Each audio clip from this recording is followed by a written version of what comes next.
Welcome to Igneous Petrology class.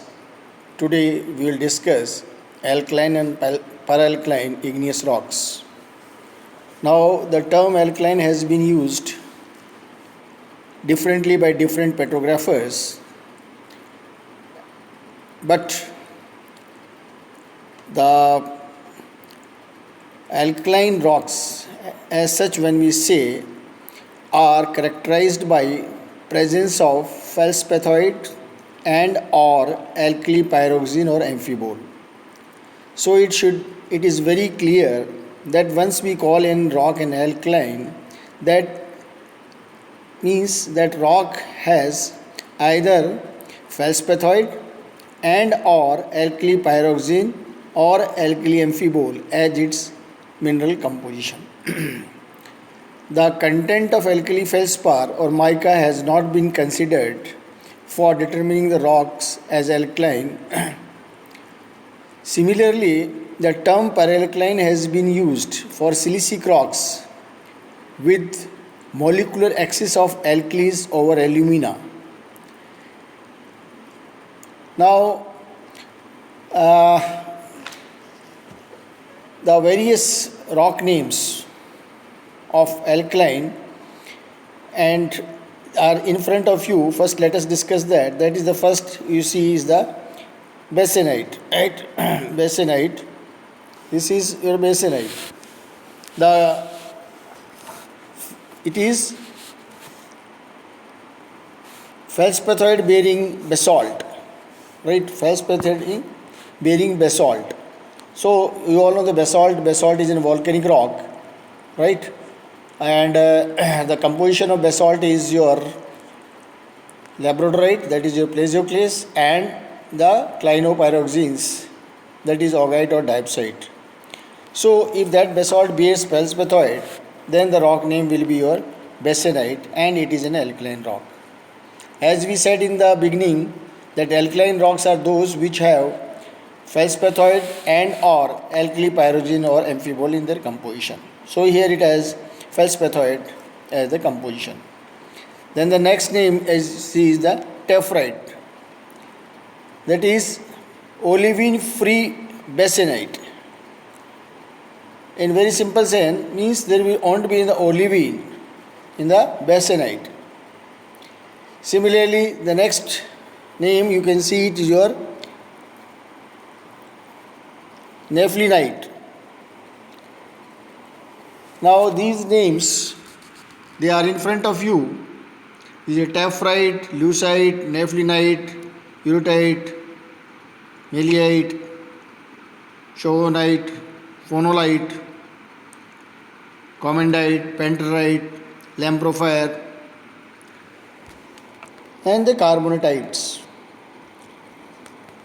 So these rock names, they are uncommon, but because we are discussing alkaline rocks, means they have either feldspathoid and or alkali amphibole or pyroxene as their essential mineral composition. Now once we use the term paralkaline, once we say paralkaline means there is excess of your alkalis over the alumina. The ekpyrotic index, which is defined as molecular proportion of Na2O K2O together divided by molecular proportion of Al2O3.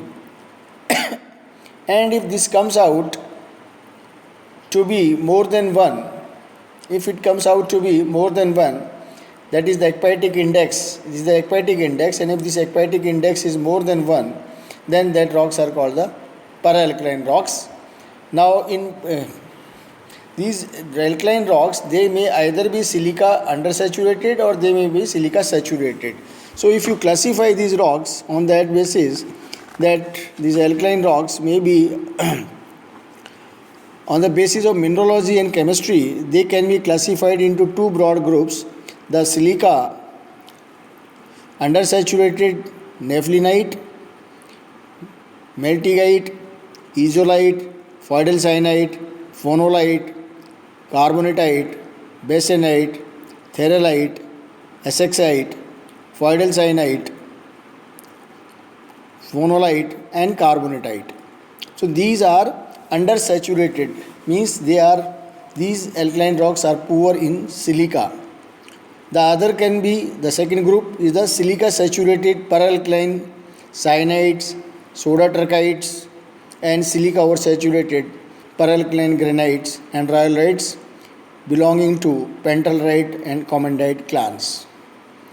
So the various rock names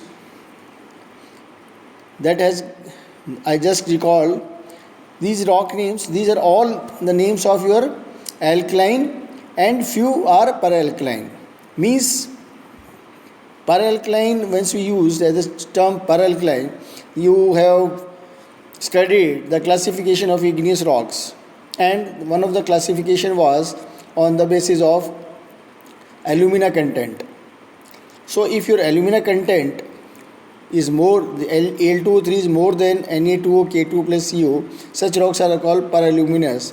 And just reverse of it, when Al2O3 is less than Na2O plus K2O, such rocks are called your paralkaline rocks in that terminology.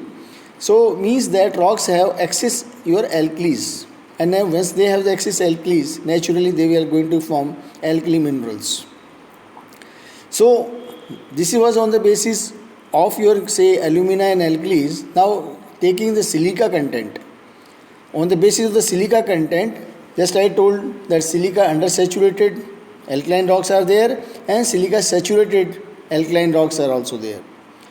The various silica undersaturated are your nephlinite, like izolite, phoidal cyanide, phonolite, these, and carbonatite, basanite, theralite, saxite.